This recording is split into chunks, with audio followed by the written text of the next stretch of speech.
मेरा नाम शाहद है और मेरी उम्र 18 साल है। मैं FA के इम्तिहान से फारिग हो चुका था और घर पर ही रहता था।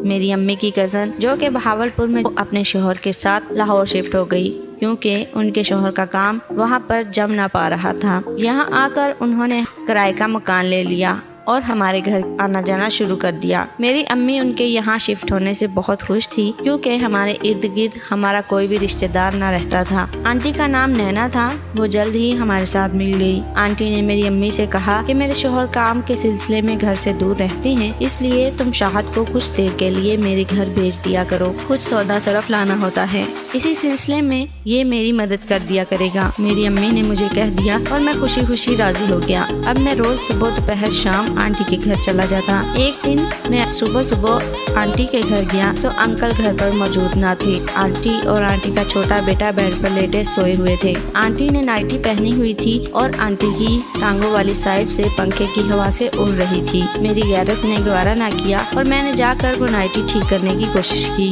इसी असना में मेरा हाथ आंटी की दोनों टांगों के दरमियान लग गया और आंटी जाग गई। मैं भी शर्मिंदा हुआ, लेकिन आंटी ने कहा कोई बात नहीं, तुम मेरी बहन की बेटी हो, तुम्हारा हाथ लगाना जायज है। मैं शर्मिंदा होकर पीछे हो गया और आंटी हल्का सा मुस्कुराकर किचन में चली गई। मेरे लिए नाश्ता बनाया और मुझे कुछ सामान की फहरिस्त दी कि ये बाजार से ले आओ। मैंने नाश्ता किया और बाजार से सामान लेने चला गया। इस वाक़े के तीसरे दिन सुबह मैं दोबारा आंटी के घर गया। आंटी उसी पोजीशन में लेटी हुई थी, उन्होंने नाइटी पहनी हुई थी। मैंने दरवाजा हल्का सा नॉक किया तो वो उठकर बैठ गई और बोली, शाहद तुम आ गए, आओ इधर बैठो। मैं उनके करीब ही बैठ गया। आंटी ने मुझसे बात करना शुरू की और पूछा, शाहद तुम्हारी किसी लड़की से दोस्ती है? मैंने कहा नहीं आंटी, मेरी किसी लड़की से दोस्ती नहीं, मेरे सिर्फ 2 ही लड़के दोस्त हैं और मैं उनसे ही बातचीत और मिलता जुलता हूँ। तो आंटी बोली, अगर आज से हम अब दोस्त बन के रहें, तुम्हारे अंकल तो मुझसे कोई बात नहीं करते, वो तो हर वक्त बस काम के सिलसिले में परेशान ही रहते हैं, लिहाजा तुम जब आते हो तो मेरा दिल करता है तुमसे जी भर कर बातें करूँ। हम दोनों करीब होकर बैठे हैं, इतने करीब के हमारे दरमियान कोई ना आए।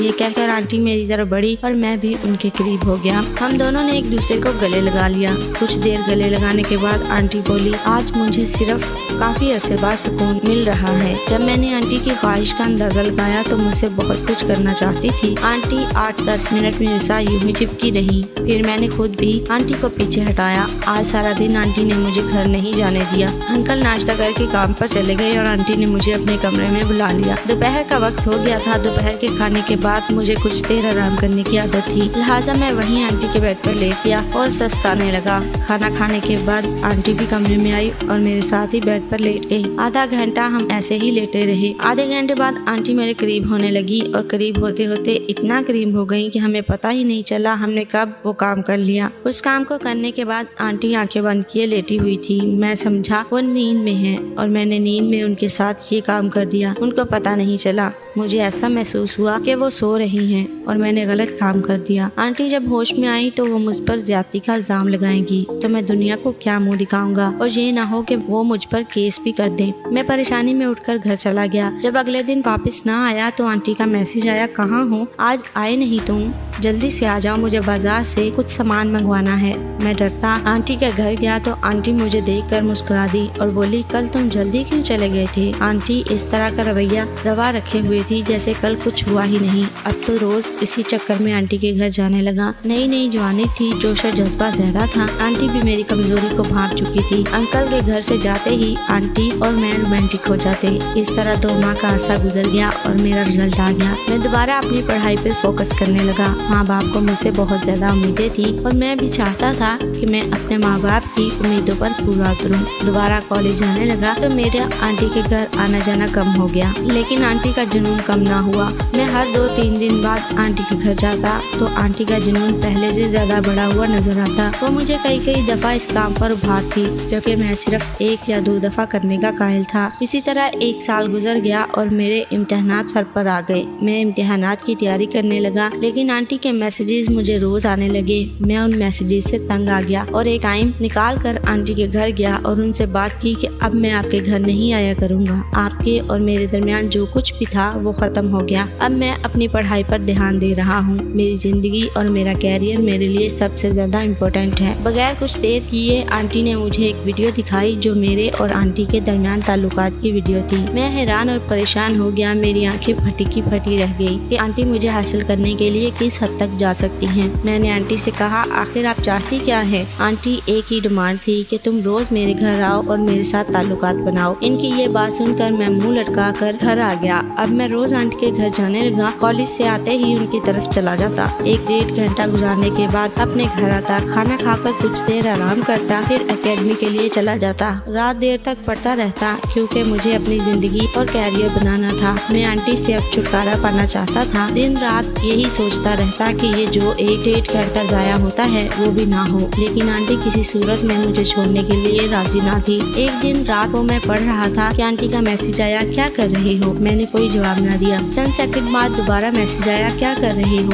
मैंने फिर कोई जवाब ना दिया। आधे घंटे में तकरीबन 12 के करीब मैसेजेस आए। मैंने तंग आकर जवाब दिया, पढ़ रहा हूँ। आंटी ने कहा, आज घर में कोई नहीं है, प्लीज मेरे घर आ जाओ, मुझे डर लग रहा है। रात को पढ़ाई करते हैं। मैं कर चुका था, लेकिन आंटी की डिमांड ये थी कि आकर मुझे खुश करता। मैं उन सारे मामला का बगौर जायजा ले रहा था। आंटी की डिमांड और मेरी परेशानी बढ़ती जा रही थी। मैंने इरादा किया आज मैं आंटी से अपने तमाम ताल्लुकात खत्म करके आऊंगा। उनसे एक दफा बात करके इस बात को खत्म कर दूंगा कि उनके और मेरे दरमियान जो ताल्लुकात हैं उनका आज आखिरी दिन है। मैं हिम्मत करके घर से बाहर निकला और आंटी के घर चला गया। दरवाजा खटखटाया तो दरवाजा खोलने वाला कोई और नहीं, आंटी का खामद अंकल परवेज थे। मैंने हैरान और परेशान हो गया। उन्होंने मुझे कहा, शाहद बेटा तुम इस वक्त इतनी रात को? अंकल, आंटी ने बुलाया है, उन्होंने कुछ मेडिसिन मंगवानी है, आप घर पर नहीं थे इसलिए मुझे बुलाया। हाँ बेटा, मैं अभी दुकान से आया हूँ, तुम इसे जाकर दवाई ला दो, इसकी तबीयत ठीक नहीं। मैं आंटी के कमरे में गया और उनसे पूछा तो वो मुस्कुरा दी। उन्होंने कहा, दवाई की जरूरत मुझे नहीं, तुम्हारे अंकल ने अभी दवाई खाकर सो जाना है और तुमने सारी रात मेरे पास रहना है। मैं चुपचाप आंटी के पास बैठ गया। आंटी अंकल को खाना और दवा देने के लिए चली गई। आधे घंटे बाद आंटी वापस आई तो मैं जूं का तूं बैठा हुआ था।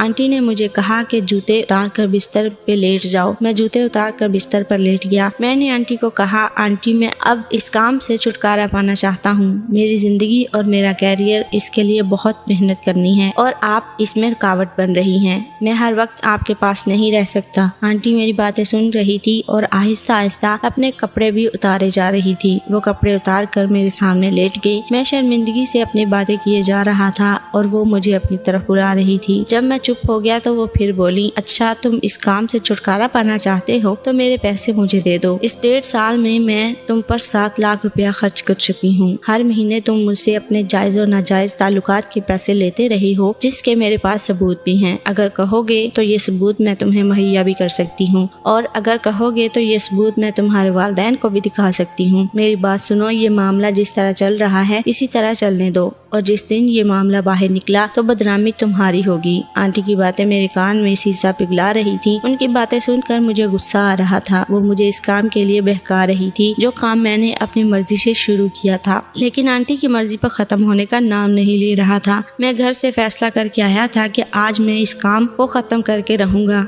मैं आंटी के करीब चला गया और मौका पाते ही आंटी की शहरग पर अपने दोनों हाथ थे। मैंने आंटी का गला सूट से दबाया और 2-2.5 मिनट में आंटी की जान निकल गई। 15 दिन तक पुलिस तफ्तीश करती रही। अंकल का शक मुझ पर था, लेकिन मैंने आंटी के घर से निकलते ही एक मेडिकल स्टोर से दवाओं की झूठी पर्ची बनवा ली थी। मेडिकल स्टोर और अंकल से तफ्तीश के बाद मुझे गिरफ्तार कर लिया गया। आज 1 साल हो गया है मुझे जेल में। बुरे काम का रिजल्ट हमेशा बुरा ही होता है। प्यारे दोस्तों, हमारी आज की ये कहानी आपको कैसी लगी कमेंट में जरूर बताएं। मिलते हैं एक और वीडियो के साथ, तब तक अपना ख्याल रखें। हमें दीजिए इजाजत। अल्लाह हाफिज।